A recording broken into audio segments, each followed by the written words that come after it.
roads could easily pass for dirt tracks in some god-forsaken corner of Belize, but they're not. In fact, these are Belize City's main streets. This is Vernon Street, one of the heavier trafficked arteries in the city. There are many streets like this all over the city. The truth is that a lot of them were neglected before the rain started in earnest. And with the onset of those rains, there is very little that City Hall can do at this point. When we had a little bit of reprieve from the rains, we had our people out patching and filling potholes. We are prepared as soon as we get some reprieve from the rains to go out quickly. We have a program which we are launching, which we are cementing major intersections.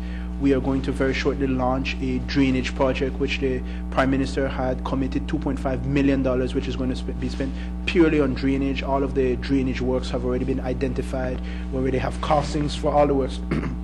That project is going to be done by Cisco Construction, so that residents are going to expect some difference. It's going to take us a little bit of time because the condition in terms of the streets as a result of these rains is very bad.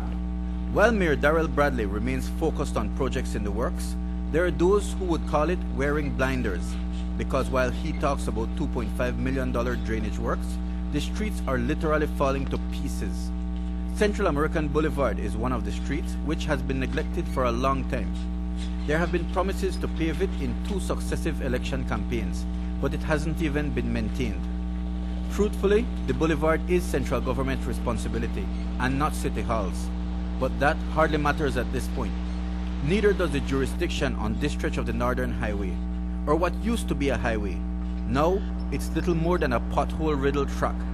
Well, we had already been in discussions with other funding agencies and other funding sources. For example, our assessment indicates to us that we can do the entire length of the Philip Golson Highway from the Flag Monument to the Hallover Bridge, and we would do a revenue bond, and that project could be finished in 8 months. You're seeing significant deterioration in that road, and that's a major interest to Belize City, and that could pay for itself.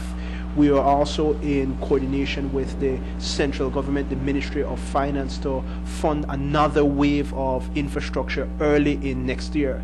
The amounts that they are talking about varies, but that will allow us to do something like another 30 streets. The drainage project that the Prime Minister had commented to, again, that's drainage on 21 streets. So that there are discussions, and there have always been discussions as it relates to what happens after the 100 streets.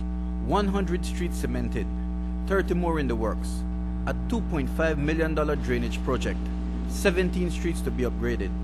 As we said, and to be fair, there has been unprecedented infrastructure works in the city.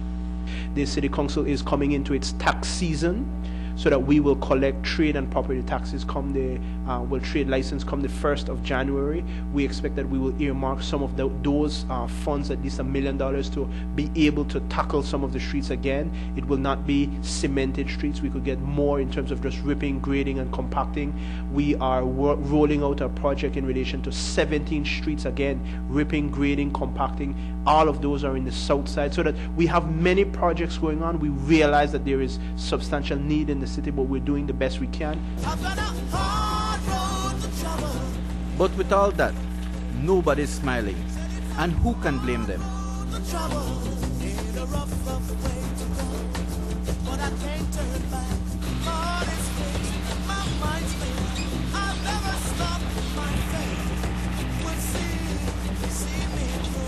Mike Rodon for News 5.